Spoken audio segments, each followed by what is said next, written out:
1 Coríntios capítulo 2, versículo 9. Quem achou, diga amém. Amém. Glória a Deus.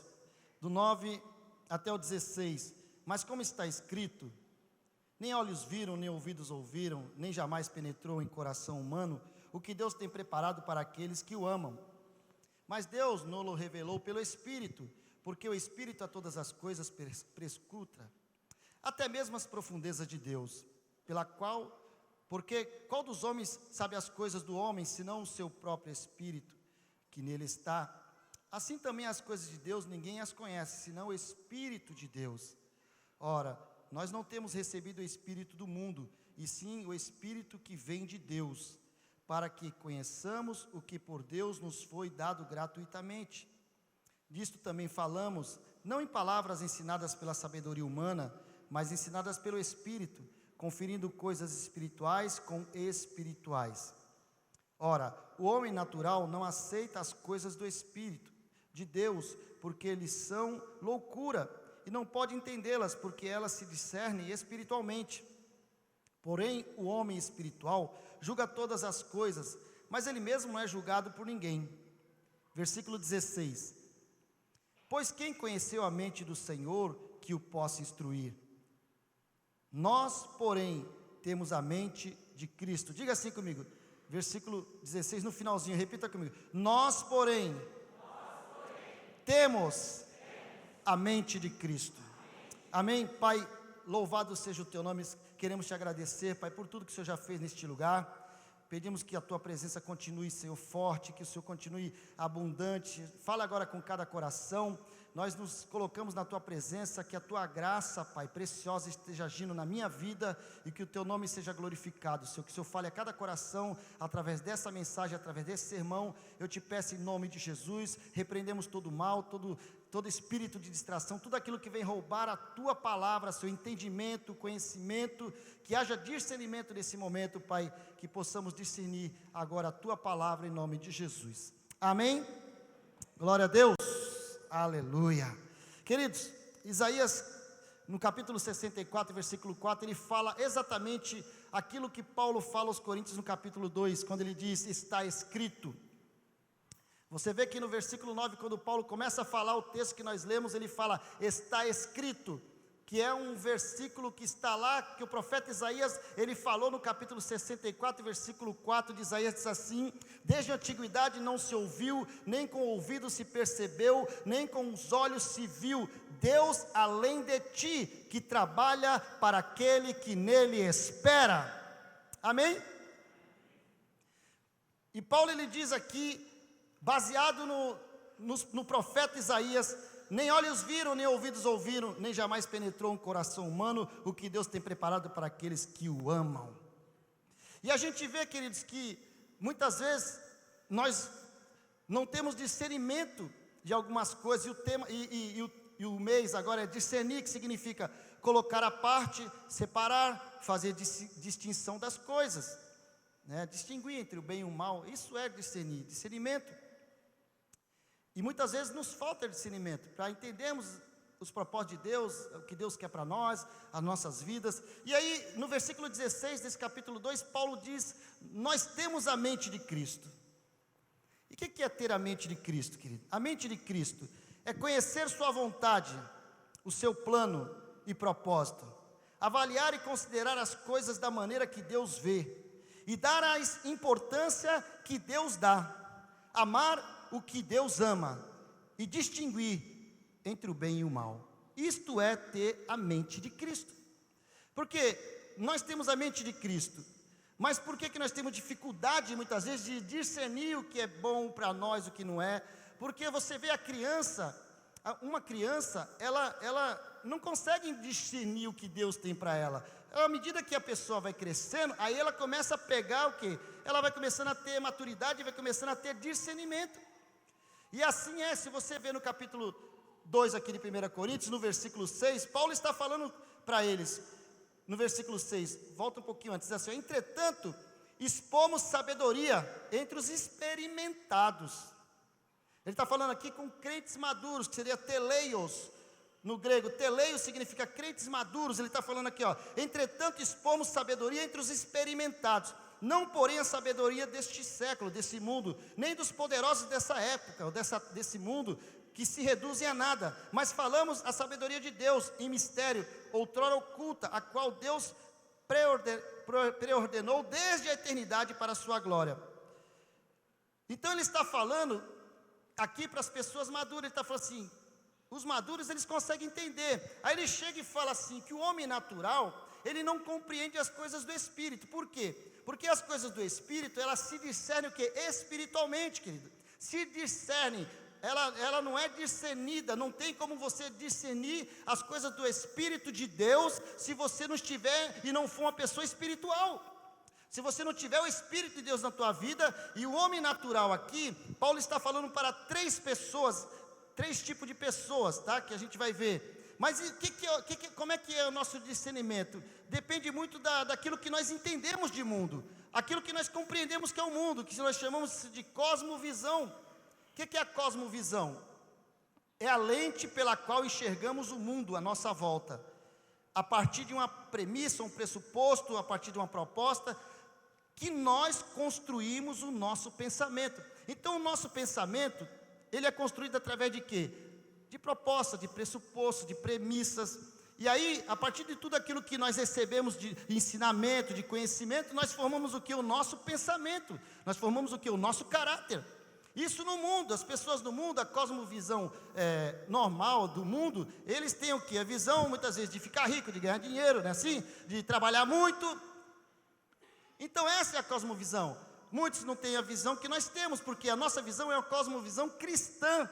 Nós enxergamos o mundo, a lente, o que é a cosmovisão? É o que? É a lente que nos faz enxergar o mundo. Os homens têm a sua lente, mas nós que somos cristãos, que somos crentes, nós temos uma lente. Qual é a lente que nos faz enxergar o mundo? Aqui, queridos. Qual é a lente que te faz enxergar o mundo? As nossas vidas, ela está baseada na palavra de Deus, querido. A minha lente é a Bíblia. A palavra de Deus é a lente que me faz enxergar o mundo ao meu redor. Tudo que eu faço baseado no Evangelho. Tudo que eu faço baseado na palavra de Deus. Então como é que a minha cosmovisão, a cosmovisão cristã é formada? Através dos princípios do Evangelho, através dos princípios da palavra. No mundo não, o mundo eles leem lá livros que falam de ateísmo, eles leem livros que falam, de filosofia, e isso forma o pensamento deles. Mas nós não, nós podemos até ler, querido, qualquer literatura, todo mundo que gosta de ler, vai ler qualquer tipo de literatura, mas nós temos que ter maturidade, porque Paulo estava falando, eu falo com os experimentados, teleios, eu estou falando com os experimentados, porque o homem natural, ele não conhece as coisas de Deus, ele não lê Bíblia, o homem natural ele não conhece a palavra, então ele não conhece a Bíblia, então a ótica dele, a visão, a cosmovisão dele, é uma cosmovisão mundana. Ele vê as coisas através de qualquer coisa, de qualquer livro, através de uma história que ele ouviu, mas nós não. A nossa cosmovisão cristã, ela é baseada, a nossa lente se chama a Bíblia. Diga para essa pessoa que está do teu lado, é a Bíblia, meu irmão. A Bíblia nos dá o discernimento.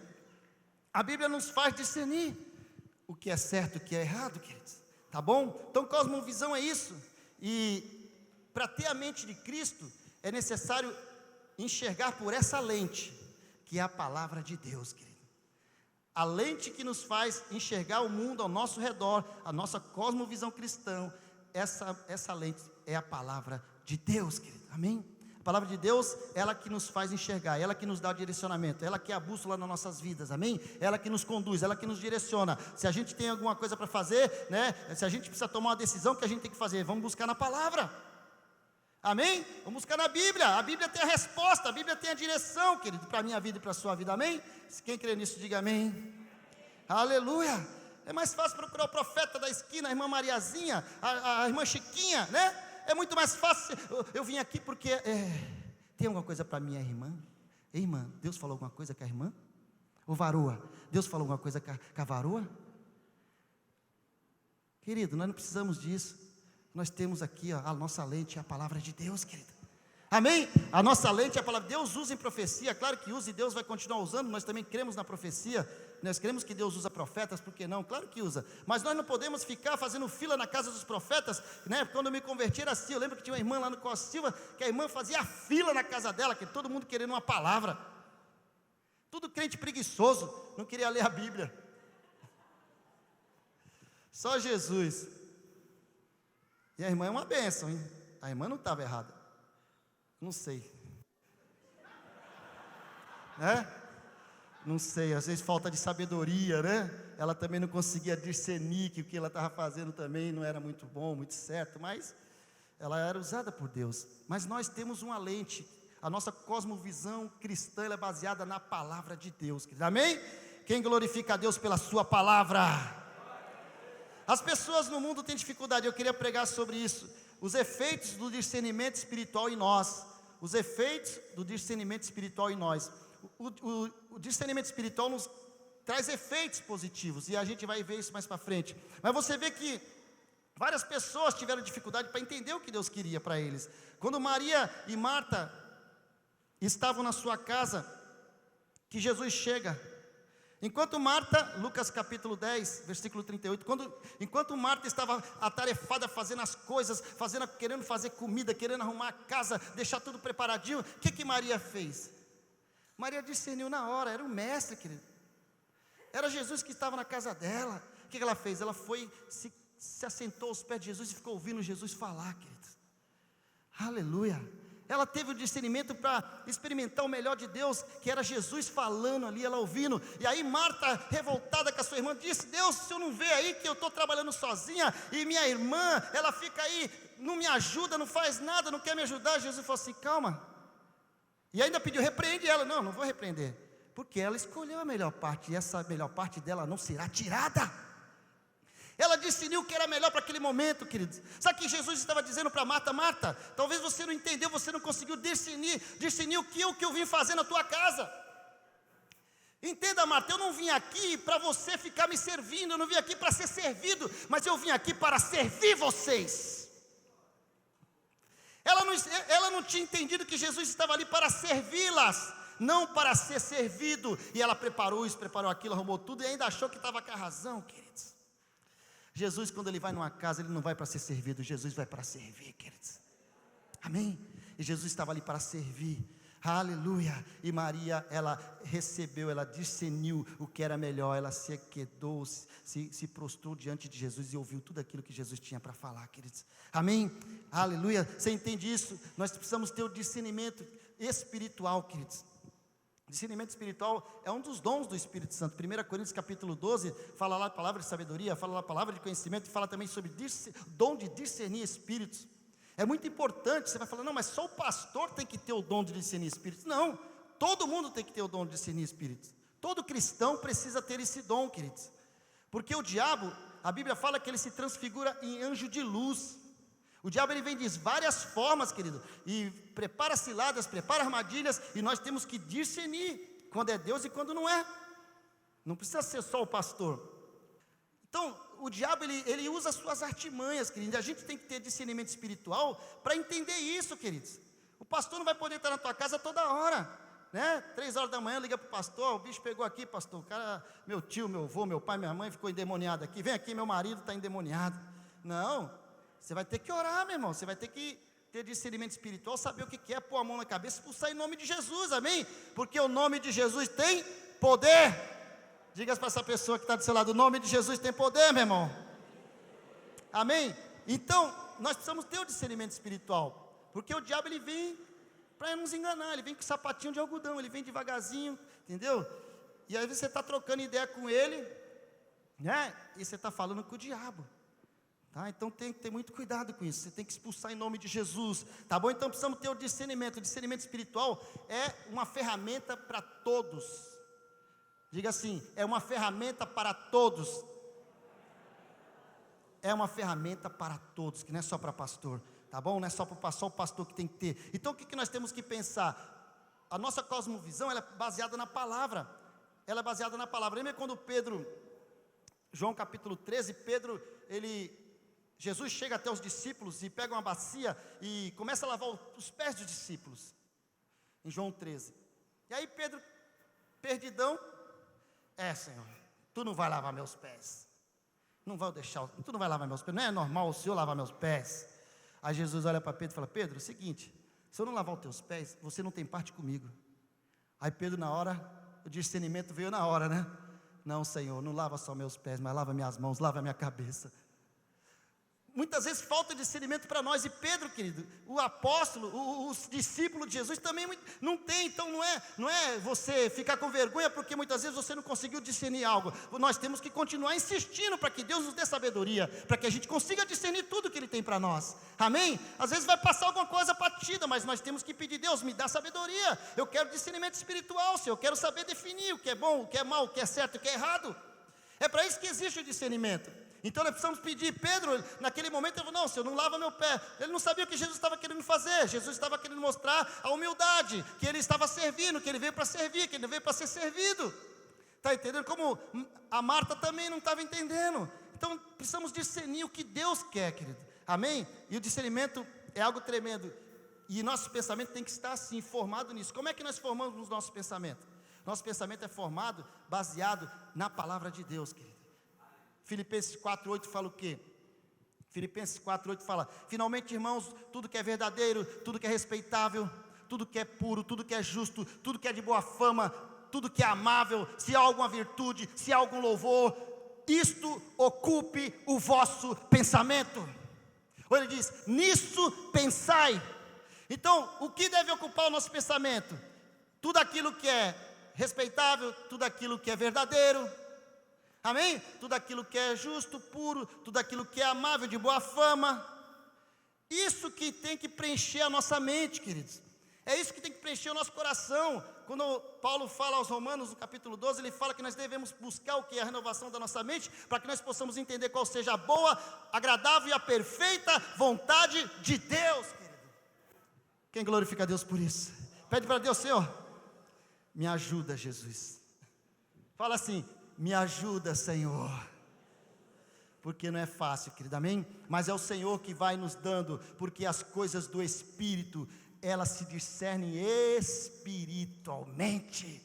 Elas não são materiais, você não vai entender com a tua carne, só vai entender com o Espírito. É o Espírito de Deus comunica no Espírito do homem, porque o homem também tem um Espírito. Então o Espírito de Deus comunica no Espírito do homem a revelação, o discernimento, aquilo que Deus tem para você, querido, amém? Aquilo que Deus tem para nós. Deus tem coisas grandes para mim e para você, mas nós precisamos discernir, querido, aquilo que Deus tem para nós, em nome de Jesus. Porque desde a antiguidade não se ouviu, nem com os ouvidos se percebeu, nem com os olhos se viu, Deus além de ti, que trabalha para aquele que nele espera.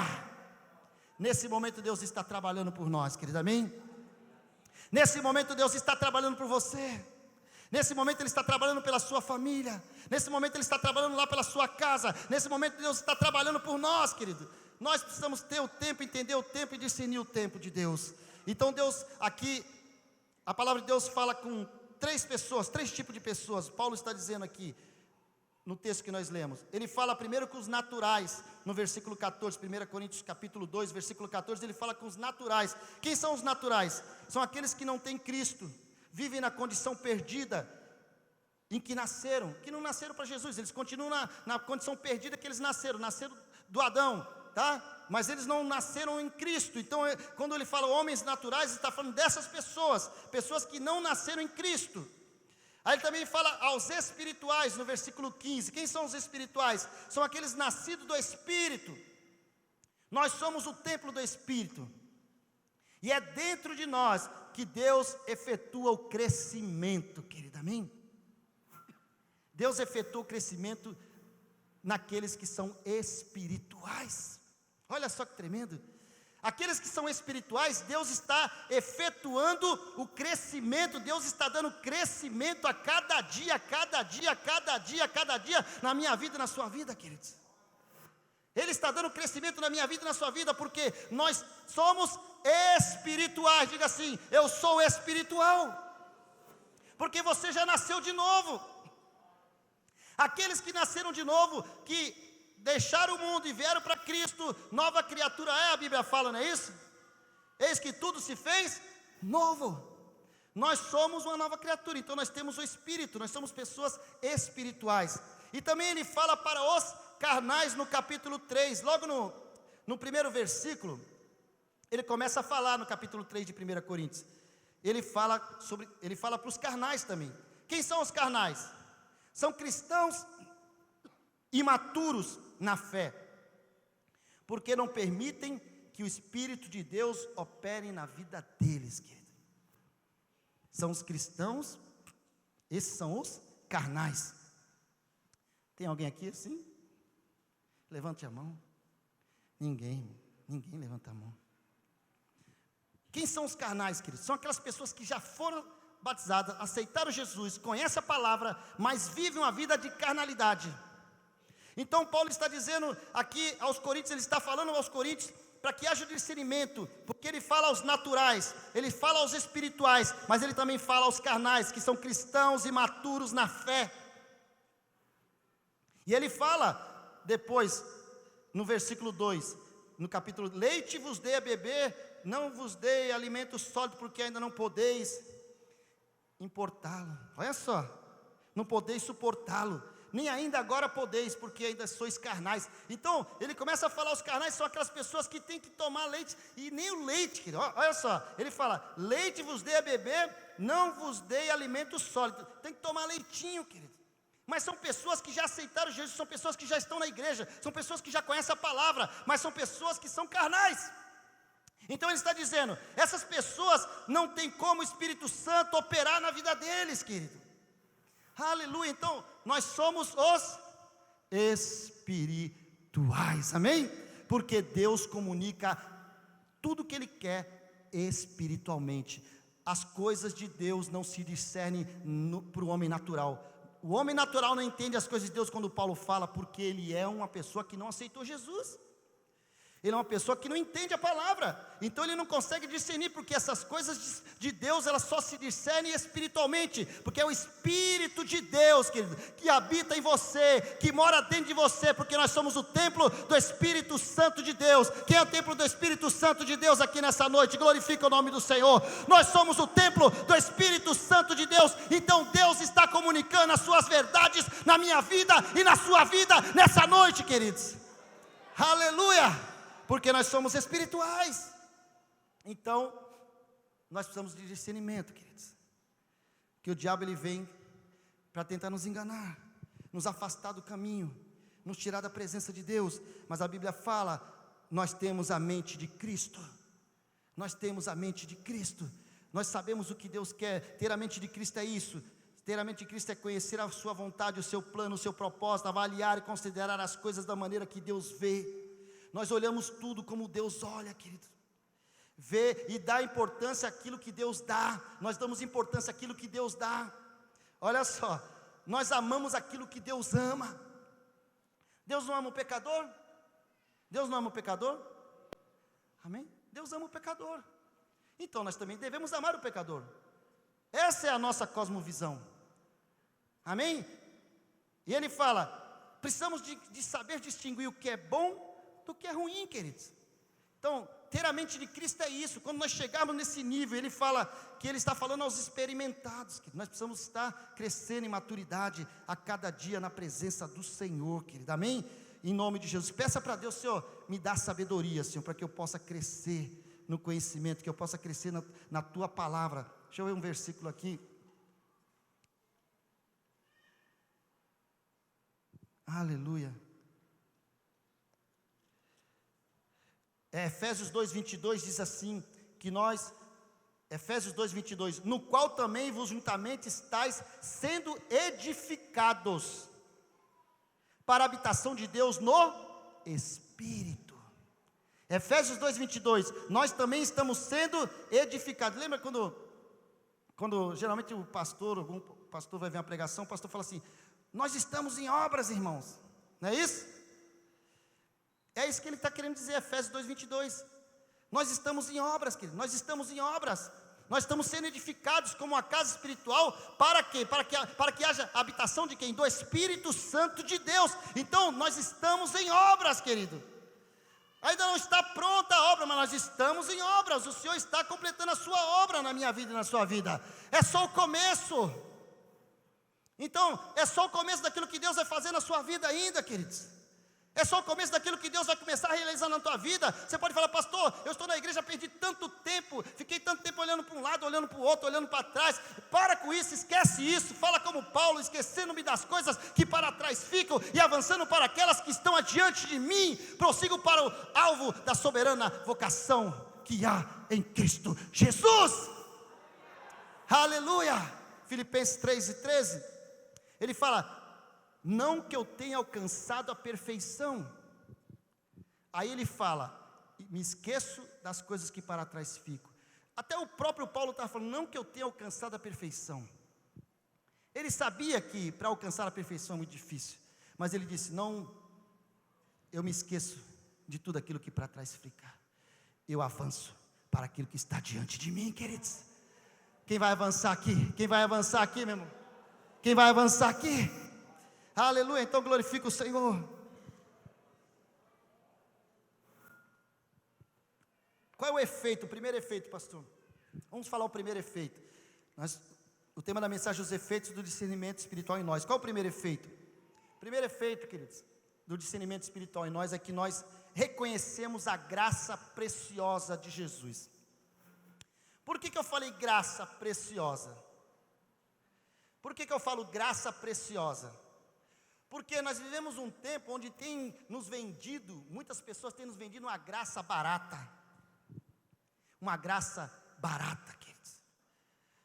E eu lendo o livro o discipulado do Bonhoeffer, o Dietrich Bonhoeffer, um pastor luterano da Alemanha, que viveu no tempo do nazismo, morreu, foi morto pelos nazistas. Ele escreveu um livro naquela época, chamado Discipulado, e ele fala nesse livro sobre a graça preciosa e a graça barata. Isso em 1940, 30, na década de 30, 40, imagine só. E ele fala de um evangelho, onde as pessoas vendem o evangelho, um evangelho barato, uma graça barata, sabe? Não precisa fazer, não precisa ter compromisso, não, salva uma vez, salva para sempre. Já ouviu isso? Salva uma vez, salva para sempre. Lá na frente, fica tranquilo, lá na frente é como se nós fôssemos ovelhas, e Deus vai ter um curralzinho com uma portinha, e aqueles que foram predestinados, Romanos capítulo 8, versículo 29 e 30, fala sobre predestinação, que nós fomos predestinados. Então, muitos entendem que há uma predestinação exclusiva, e nós acreditamos numa predestinação universal. A predestinação é para todos, não é para um grupo de pessoas que foram selecionadas para que pudesse alcançar a salvação. Então, o que acontece aqui? A graça barata é isso: as pessoas vivem do jeito que eles querem, vivem uma vida totalmente dissoluta, uma vida de pecado, uma vida de miséria, e ainda acham que vão para o céu, queridos.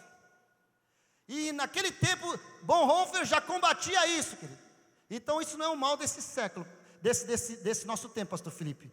No livro dele ele já falava sobre a graça barata, e ele estava falando sobre a teologia da prosperidade. Muitos falam sobre a teologia da prosperidade. Nós acreditamos na prosperidade, amém? Quem acredita na prosperidade aqui? Mas a prosperidade, querida, ela serve na tua vida financeira, claro, mas ela é emocional, ela é sentimental, ela é familiar, ela é profissional. A prosperidade, ela está agindo em todas as áreas das nossas vidas. Agora, a teologia da prosperidade é um perigo, porque leva a pessoa a entender que se ela não for rica, ela está em pecado. Se ela não tiver dinheiro, ela está amaldiçoada. Isso não é verdade, querido. Porque nós não podemos medir uma pessoa pelo aquilo que ela ganha, pelo seu olerite, queridos. Porque isso não quer dizer nada para Deus, porque Ele é o dono do ouro e da prata. Nós temos que medir as pessoas pela sua capacidade de ser gente, de agir como gente, de viver como gente, de amar pessoas, de se doar pelas pessoas, de se doar pelas causas. Mas há um perigo quando a teologia da prosperidade chega e nos mostra que nós temos que ter dinheiro para que nós possamos ser prósperos. Isso é um grande erro, querido. E Bonhoeffer já estava combatendo esse tipo de coisa. Nós não vivemos debaixo de uma graça barata, queridos, porque a graça, ela não é barata. a graça, ela é preciosa, queridos. Amém? A graça, ela é preciosa. Hebreus 12, 28 fala: recebemos um reino inabalável, retenhamos a graça e sirvamos a Deus de modo agradável, com reverência e santo temor. O que ele fala? Retém a graça. O problema da graça é que muitas pessoas interpretam Efésios capítulo 2, versículo 8. Pela graça somos salvos mediante a fé. Isso não vem de vós, mas é um dom de Deus. Então a graça, pela graça nós somos salvos, mas é através de quê? Da fé. Precisamos acreditar que a graça é suficiente para nos salvar. Aí você vai ver, a graça ela é suficiente através da fé. E como é que nós recebemos fé? Romanos 10, 17 diz assim: a fé ela vem pelo ouvir o quê? A palavra, a pregação da palavra de Deus. É isso que nos traz fé. Aí você vai ver a oração de Jesus, João capítulo 17, versículo 17, o que Jesus fala? Senhor, santifica-os na tua verdade, a tua palavra é a verdade. Tudo tem a ver com a mudança de vida, tudo tem a ver com a transformação de vida. Na oração Jesus, João 17, 17, ele fala: santifica-os na verdade, a tua palavra é a verdade. Então, é necessário um processo de santificação, querido. É necessário um processo de separação, para que a gente possa viver o melhor de Deus. Para que Deus possa completar a sua obra, para que nós possamos ser edificados como templo, como casa espiritual, para que o Espírito Santo realmente venha fazer morada na minha vida e na sua vida. Você está entendendo, queridos, que nós não podemos viver debaixo de uma graça barata. Lá na frente, querido, viva como você quiser a sua vida. Lá na frente você já foi predestinado, você já foi escolhido. Isso é um engano, queridos. Isso é um engano satânico, diabólico. Várias pessoas que começaram a entrar por esse caminho, hoje tu vê aí, está tudo desviado. E acha que vai para o céu. Estão tudo desviado. Querido, eu usava droga, uma maconha, cocaína, cheirava, tomava na veia. Quando eu vim para Jesus, eu precisei parar de usar. Eu fumava cigarro, fumava maconha. Eu parei de... Não dá para servir a Deus continuando fazendo as mesmas coisas que a gente fazia, queridos. Tem que ter uma transformação, tem que ter uma santificação. Não dá para a gente continuar. Quem gosta de tomar sua cervejinha, não dá para continuar bebendo. Ou você é de Cristo ou você não é, querido. Você é de Deus ou você não é. Então nós temos que entender isso, que nós precisamos ter o discernimento. Então nós precisamos reconhecer o que é a graça. A graça, ela é preciosa. Entenda por que eu vou falar que a graça é preciosa. Por quê? Se você for ver lá, 1 Coríntios capítulo 6, versículo 20, abre comigo aí, vai um pouquinho na frente aí, se você tiver com a tua Bíblia.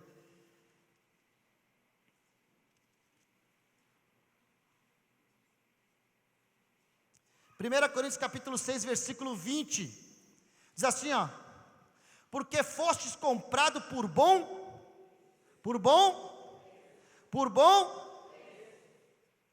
nós fomos comprados com o quê? Por bom preço. Então, a graça ela não é barata, a graça ela é preciosa. A graça teve um preço, queridos. Ela não foi de graça, ela foi paga pelo nosso mestre, Jesus Cristo. O que é a graça barata? É a pregação do perdão sem arrependimento. É a graça sem discipulado. Bonhoeffer falava isso. Que é a pregação do perdão sem arrependimento, é a graça sem discipulado, é a graça sem a cruz. Em vez de justificar o pecador, essa graça ela justifica o pecado. Olha só. Em vez de justificar o pecador, a graça justifica o pecado. Não é pecado. Não é. Não sei quem falou, o filósofo falou isso, aquilo, não sei o quê, o meu pastor, não sei de onde. Não dá para justificar. A graça ela serve para justificar o pecador, querido. A graça não serve para justificar o pecado. Amém? Pode dar glória a Deus, querido. Eu sei que você fica meio em choque. Mas é a Bíblia, é a palavra, queridos. Amém? É a palavra. Nenhum de nós ninguém aqui é melhor do que ninguém, queridos. Mas entenda bem, a graça, ela é preciosa. Nós fomos comprados por um bom preço. Então não vamos vender barato aquilo que Cristo fez por nós na cruz do Calvário, queridos.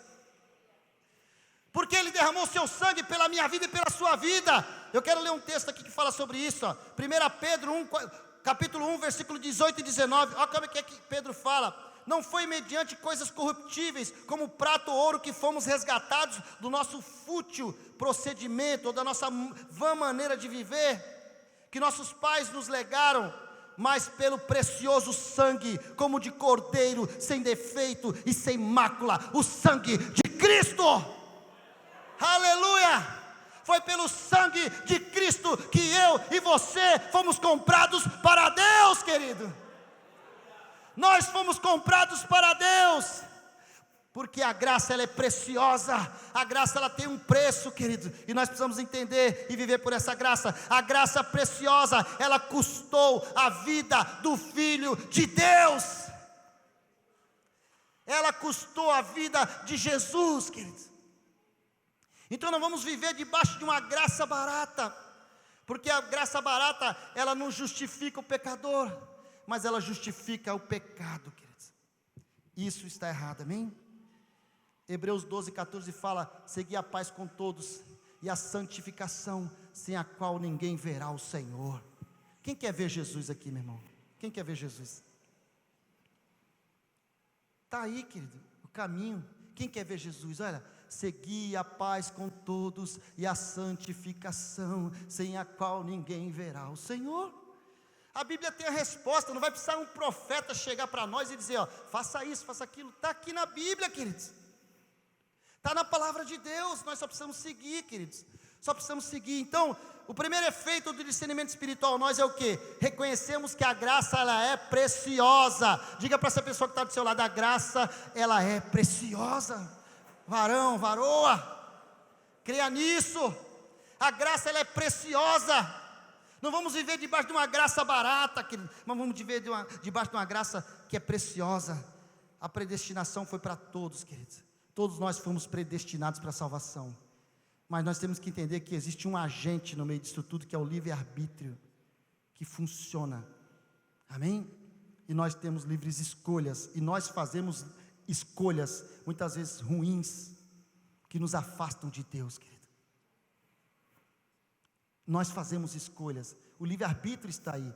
Foi uma das qualidades que Deus deixou para nós. Nós temos o livre-arbítrio, mas nós precisamos entender que Ele pode nos fazer escolhas boas, mas também pode nos fazer escolhas ruins.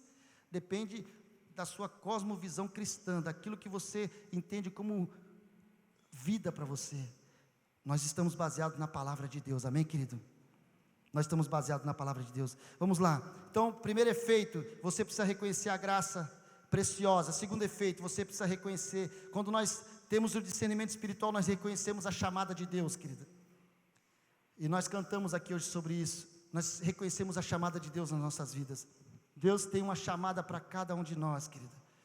E nós não caímos de paraquedas aqui, nós não estamos aqui à toa, mas Deus tem um propósito na vida de cada um que aqui está. E quando nós temos discernimento, nós conseguimos discernir o plano e os propósitos de Deus para as nossas vidas. E aqui na chamada de Deus nós precisamos entender, porque quantos homens de Deus foram chamados por Deus e achavam que não tinha capacidade, achavam que não era para eles, achavam que não podia fazer, e muitas vezes somos nós, muitas vezes nós achamos que Deus está querendo nos dar uma coisa maior do que aquilo que nós realmente entendemos que nós podemos segurar. Mas entenda, querido, não é você que tem a sua capacidade. A capacidade, ela não vem de nós mesmos, mas ela vem do Senhor, queridos. Ela vem de Deus. A capacidade, ela vem de Deus. A nossa capacidade, quem capacita é o Senhor. Quem capacita é Deus. Quem vai te dar quem vai te dar os dons é o Senhor, queridos. Quem vai te dar dom de fé, que vai te dar dom de curar, vai te dar dom de falar língua estranha, de interpretação de língua, os dons são de Deus. Mas 1 Coríntios capítulo 12, versículo 7, o que ele fala? A manifestação do Espírito é dada a cada um para aquilo que for útil. Deus só vai te dar o dom que for útil para você, queridos. A manifestação do Espírito é dada a cada um para aquilo que for útil, para aquilo, ou então outras traduções diz assim, para um fim proveitoso. Deus não vai te dar o dom de profecia para você sair apontando o dedo na cara dos outros e profetando. Que fim proveitoso que tem nisso? Ou você ficar dizendo que é Deus que está falando e não é Deus? Que fim proveitoso vai ter nisso? Para que Deus vai nos dar uns dons, querido? Que não é para nós. Deus sabe o que você merece, Deus sabe o que você tem, Deus sabe o que você é, queridos. Então Ele vai te dar o dom conforme aquilo que é para a tua vida. Ele manifesta os dons segundo o seu propósito na minha vida e na sua vida, queridos. É Ele que nos capacita. A chamada, ela é de Deus. A chamada é de Deus, querido, mas nós fazemos a escolha. Nós vimos a irmã Raquel falando da chamada missionária, e assim é com muitas pessoas, queridos. Às vezes você está num lado e Deus quer te levar para outro. Agora, nós estamos abertos para Deus? Deus, faça o que você quer, faça o que o Senhor quer, Senhor. Eu estou disponível, estou nas suas mãos, Senhor, faça o que o Senhor quer. Quem está disponível, faz isso para Deus. Senhor, faça o que o Senhor quer na minha vida. Levanta a sua mão, você está disponível? Senhor, faça o que o Senhor quiser na minha vida, Senhor.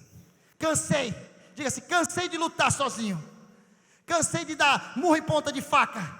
Eu já fui para lá, eu já vim para cá, eu já subi, eu já desci, mas não deu certo. Então, querido, entrega agora nas mãos do Senhor todos os seus caminhos. Entrega nas mãos do Senhor agora toda a sua vida. Entrega a sua vida aos cuidados do Pai agora, que Ele tem o melhor para você, queridos.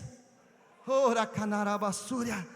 Ele tem uma chamada, e quando Ele chamou, ali o profeta, ali Isaías, ele fala, no capítulo 6, versículo 8, ouvi a voz do Senhor que dizia, a quem enviarei, e quem há de ir por nós? Disse eu, eis-me aqui, Senhor, envia-me a mim. Você pode dizer isso hoje? Eis-me aqui, Senhor, envia-me a mim. Eis-me aqui, Senhor, envia-me a mim. Eis-me aqui, Senhor, envia-me a mim. Nós recebemos uma chamada de Deus, querido, e nós precisamos ter o discernimento daquilo que Deus, para que Deus nos chamou, tá? Deus tem um plano, tem uma chamada para você, mas você precisa discernir o que é, qual é a chamada. Às vezes pessoas vão ser usadas aqui, em área de socorro, tem pessoas que socorrem pessoas, e às vezes não é dentro da igreja, lá fora, ela socorre, ela está em todo lugar, ela sempre está ali, corre aqui com a pessoa, leva no hospital, traz não sei o que, vai na casa, ora. São pessoas que têm um dom especial, o dom de socorro. Então existem várias manifestações para uma chamada de Deus na vida de uma pessoa. Tem os que vão trabalhar com esportes, né? A chamada é para a área esportiva, vai ganhar vidas para Jesus através do esporte. Outros vão ganhar vidas através da música, do louvor. Então, queridos, há uma chamada, nós precisamos identificar aquilo que Deus tem para nós. Nem todo mundo vai ser pastor, querido. Nem todo mundo vai ser pastor. Efésios 4:11 fala o quê? Ele deu uns a apóstolos, profetas, ele diz evangelistas, pastores e mestres. São 5 aí, só para você se animar, amém? De repente você não vai ser o apóstolo, né, Fábio? Não vai ser apóstolo, mas você pode ser um profeta, não pode ser um profeta, mas vai ser um evangelista, não vai ser evangelista, mas vai ser um pastor. De repente não é um pastor, mas você é mestre. Às vezes você tem chamada para ensino, e a pessoa está querendo achar que ele vai pregar aqui em Camboriú. Não é, meu irmão. Tua chamada é para ensino. Está entendendo? E o cara está querendo pregar, assistir o vídeo de Camboriú, porque ele quer pregar que nem aqueles pregadores lá de Camboriú. Meu irmão, tua chamada é ensino, cara. Tu não se ligou ainda não? Nem todo mundo vai pregar nos Gideões, querido. Nem todo mundo vai pregar lá. Temos que ter discernimento, queridos, para que a gente não venha dar murro e ponta de faca. Amém? Deus capacita Moisés, sabe? Moisés foi chamado, Deus aparece para Moisés na sarça ardente. E aí o que ele fala? Moisés fala assim, o que eu vou falar para o teu povo? Se o teu povo perguntar quem é o Senhor, quem é o Senhor? E o que Deus diz para ele? Diga, eu sou o que sou, Moisés. Diga aos filhos de Israel, o eu sou me enviou a vós outros. Nós estamos debaixo de uma palavra, que nosso Deus é o grande eu sou, amém? Se alguém quiser, se alguém duvidar da sua chamada, diga assim, eu vim aqui no nome do grande eu sou, aleluia. Moisés não sabia o que falar, Êxodo capítulo 3, e aí Deus dá 3 sinais na vida no capítulo 4, Deus mostra 3 sinais na vida de Moisés. Deus fala para Moisés, pega esse cajado e joga no chão. Moisés joga o cajado no chão, aí vira uma serpente, aí Moisés se assusta. Aí Deus fala, vai agora, pega na cauda da serpente. Quando Moisés pega na cauda da serpente, volta e se transforma num cajado novamente. Esse sinal foi o primeiro sinal. Aí Deus dá mais um sinal para ele. Aí Deus pega e fala assim: coloca a mão no seu peito. Ele coloca a mão no peito, e quando ele olha, a mão dele está branca como a neve, de lepra, queridos. Lepra, ficou leprosa a mão. Aí Deus fala para ele: coloca a mão de novo no peito. E quando ele coloca a mão de novo no peito, a sua mão volta ao normal. Sinais, queridos, sinais. É Deus que capacita. Aí Deus ainda fala para ele assim, ó: e se eles não acreditarem nesses 2 sinais, eu vou dar mais um terceiro sinal ainda, para que eles acreditem que sou eu que estou te chamando. E aí o que acontece? Ele fala assim: você vai pegar a água do rio agora, e você vai pegar dessa água e você vai jogar sobre a terra seca. E quando você jogar essa água vai se tornar em sangue. E quando Moisés faz isso, a água se torna em sangue.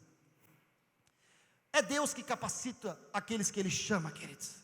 É Deus que capacita a sua vida, da mesma maneira que Ele capacitou a Moisés. Lembra quando Ele chama ali Josué, que Ele fala para Josué: Josué, da mesma maneira que eu fui com Moisés, eu também serei contigo. E aí Moisés, ainda depois disso tudo, Moisés fala: Senhor, ele fala para Deus: Senhor, eu sou pesado de boca, eu nunca fui eloquente, eu sou pesado de boca e pesado de língua. Ah, paz, Deus é paciente demais, né, queridos? Fala a verdade. Deus já tinha dado os 3 sinais, Jô. Já tinha falado: você está entendendo? Você está entendendo que sou eu que te capacito? Ainda ele fala depois disso tudo: eu não sou eloquente, eu não sei falar, eu sou pesado de boca, pesado de língua. Aí Deus fala assim: tá bom, teu irmão Arão, ele é eloquente. Arão é eloquente. Então você pega, chama Arão, e tudo que eu falar para você, você vai falar para Arão, e ele vai ser boca para o meu povo. Vai ser como se fosse a sua boca falando no meu povo, e você vai ser como se fosse a boca de Deus falando para ele. Aí Moisés aceitou o desafio, queridos. E quantos de nós estamos colocando impedimentos, empecilhos, querido, para servir a Deus, para fazer algo melhor para Deus, para servir ao Senhor? Ah, Senhor, eu não sei falar. Querido, não tem problema, é Deus que te capacita, é Deus que coloca a palavra na tua boca. Jeremias, quando ele foi chamado, a palavra de Deus fala no capítulo 1, versículos 5 e 7, Deus disse para ele: antes de formar no ventre eu te conheci, antes que você saísse da barriga da tua mãe, eu te consagrei e te constituí profeta às nações, querido. Oh, aleluia! Aí ele chega para Deus, depois disso tudo, uma palavra profética poderosa desse. Eles não ouviam de um profeta, eles ouviam de Deus. Sabe o que é isso, meu irmão? Eles ouviam de Deus. Diga assim: eles ouviam de Deus. Fala assim: eles ouviam de Deus. Aí ele chega para Deus e fala: Senhor, não sei falar, não passo de uma criança. Deus fala: não digas não passo de uma criança, porque todos aqueles que eu te enviar você irá, e tudo aquilo que eu te mandar falarás. Aí Deus toca na boca dele, querido. Deus toca na boca dele e diz assim para ele assim, ó: põe na tua boca as minhas palavras. De quem são as palavras, meu irmão, que você vai falar? De Deus, não são suas. Eu não sei falar, eu sou uma criança. Ah, Senhor, eu não tenho entendimento. Não se preocupe, é Deus que te capacita. Mas não fuja daquilo que Deus tem para você. Não deixe para amanhã aquilo que Deus falou com o teu coração, porque eu não tenho capacidade. Mas Paulo fala aos Coríntios, capítulo 1, versículo 27, que Deus escolheu as coisas loucas desse mundo para confundir as sábias. Deus escolheu as coisas fracas desse mundo para confundir as fortes. Cadê os fracos aqui? Eu sou o primeiro.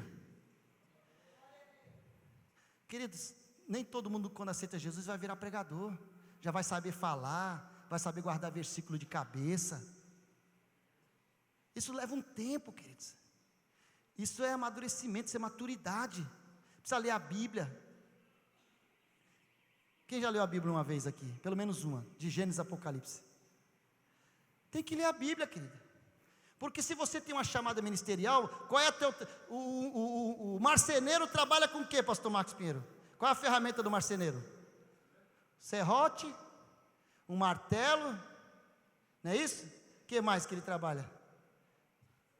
Formão. É a ferramenta do marceneiro, queridos. O carpinteiro também, né? Agora, se nós queremos fazer algo para Deus que seja espiritual, nós temos que ter ferramentas que são espirituais, querido. 2 Coríntios, no capítulo 10, versículo 4, o que a Bíblia fala? O apóstolo Paulo fala: as armas da nossa guerra, da nossa milícia, elas não são carnais, mas elas são poderosas em Deus, para destruir fortalezas. É Ele que nos dá essa palavra, que é poderosa nele, para destruirmos as fortalezas. Então quando você for fazer uma obra para Deus, você não vai sozinho, você está indo no nome do Senhor. Então creia, Deus estará com você nessa obra, queridos. Aleluia! Deus estará conosco nessa obra, porque as armas que Ele dá para você não são carnais, mas são poderosas em Deus, querido. Aleluia, não é a armadura de Saul, mas é a armadura de Deus. Aleluias, a armadura de Deus. O que Paulo fala aos Efésios? Portanto, revestivos de toda a armadura de Deus, para que possais resistir às astutas ciladas do diabo. Revestivos de toda a armadura de Deus. Querido, é Deus que te capacita, amém? Você sabe que você tem chamada? Você sabe que você tem chamada de Deus? Amém? E aquilo que Deus tem para você não é aquilo que Deus tem para o Joãozinho, não é aquilo que Deus tem para a Mariazinha. Não queira aquilo que é dos outros, porque Deus tem uma obra muito mais excelente na tua vida. Deus tem uma obra muito mais excelente na vida de cada um aqui, queridos. Aonde Ele te enviar, você irás, e aquilo que Ele te mandar falar, você falarás. Sabe por quê? Se você não sabe falar, Ele vai tocar na sua boca, como Ele fez com o profeta Jeremias. Ele vai tocar na sua boca, queridos, e Ele vai colocar a palavra na tua boca. Aleluia. Mas Ele tem uma chamada para mim e para você. E Ele diz, no Jeremias capítulo 18, versículo 1, quando Ele fala para ele descer a casa do oleiro, o que Ele fala? Levanta-te, dispõe-te, desce a casa do oleiro, e lá você ouvirá as minhas palavras. Precisamos estar disponíveis, descer a casa do oleiro. O oleiro é Deus, nós somos o vaso que nas mãos do oleiro, queridos. É Ele que nos capacita, é Ele que faz. Se tiver impureza, Ele tira. Se tiver que limpar, Ele limpa. Mas é Ele que nos forma. É como aquele vaso que vai girando naquela roda ali, querido. Se quebrar, Ele faz novo, Ele faz de novo, queridos. Mas entenda, Ele tem um propósito. Nós precisamos discernir a chamada que Deus tem para a minha vida e que Deus tem para a tua vida, queridos. Desce a casa do oleiro hoje, querido. Levanta a sua mão assim, diga assim: eu vou descer a casa do oleiro hoje, meu irmão. Desce a casa do oleiro hoje, meu irmão. Porque Deus tem as suas palavras para trazer ao seu coração. Mas precisamos descer a casa do oleiro muitas vezes, queridos. Na superfície não. Porque a Bíblia, como nós lemos em 1 Coríntios capítulo 2, é nas profundezas de Deus, querida. A Bíblia fala que o Espírito Santo de Deus, ela prescruta até as profundezas de Deus, querido. Quem é do Espírito, mergulha mais fundo, queridos. Amém? Quem é do Espírito, mergulha mais fundo. É lá no fundo que estão as preciosidades de Deus, querido. Amém? E nós temos que buscar essas preciosidades de Deus hoje, querido. Também, quando nós temos esse discernimento espiritual, nós reconhecemos a graça preciosa de Deus, nós reconhecemos a chamada de Deus, e para encerrar, nós também reconhecemos as oportunidades de Deus, querido. Deus tem oportunidades para nós. Eclesiastes capítulo 3, versículo 1 fala o quê? Tudo tem seu tempo determinado, e há tempo para todo propósito debaixo do céu. Tudo, tudo. Então nós precisamos aproveitar o quê? Oportunidades. Precisamos discernir as oportunidades de Deus. Muitas pessoas perdem as oportunidades porque não discernem as oportunidades de Deus. Deus está abrindo porta e a gente não entende. Entenda bem. E aí Eclesiastes 9,4 fala assim: que enquanto se está entre os vivos ainda há esperança. Entendeu? Ainda há esperança, meu irmão. Diga para essa pessoa do teu lado: ainda há esperança, meu irmão. Ainda há esperança, não acabou. A última palavra é do Senhor, querido. A última palavra é de Deus. Pastor, não conquistei, fiz tudo, trabalhei, juntei dinheiro, quando fui comprar casa deu errado. Querida, a última palavra é do Senhor. Estudei, fiz o concurso, não consegui passar. Querido, a última palavra é do Senhor. Quando Deus manda o povo sair de Israel, o que Ele fala? Êxodo capítulo 12, versículo 11, o que Ele fala? Vocês vão fazer a Páscoa, vocês vão celebrar a Páscoa. E aí ele fala: vocês vão matar o carneiro, vocês vão pegar o cordeiro e vocês vão comer esse cordeiro. Vocês, o que ele fala? Como é que eles deveriam comer o cordeiro? Ele fala: vocês vão comer com os lombos cingidos. Seguiriam ficar em pé, prontidão, lombo cingido. Deus falou: fica com o lombo cingido. Amém? O que é prontidão? Sandálias no pé. Coloca sandálias no pé. Coloca sandálias no pé. E ele também diz: cajado na mão. Isso não mostra para nós que estava para acontecer alguma coisa que eles teriam que sair correndo? Não é isso? Para pensar. Por que Deus falou: vocês têm que estar com lombos, vocês têm que estar em prontidão, lombos cingidos? O que vocês têm que estar? Com a sandália no pé. Querido, você fica em casa com sapato o dia inteiro? Em casa você não fica com sapatos, mas você põe um chinelinho de dedo e fica ali para lá e para cá. Agora quando Deus fala: põe os sandálias no pé, Deus estava querendo dizer: vocês ficaram 430 anos do Egito, que dá mais ou menos 154 mil dias. E ele diz: se preparem, porque em um dia vocês terão que sair do Egito. Você está entendendo? Por isso que ele fala: esteja preparado, esteja pronto, a oportunidade está chegando. E um dia é o dia da oportunidade. Este é o tempo da oportunidade de Deus na minha vida e na sua vida, querido. Esteja pronto, esteja de prontidão, sandálias nos pés, cajado na mão, porque a qualquer momento a porta vai se abrir e você vai ter que passar o mar vermelho, queridos. Ora cadarabassuri andarabás.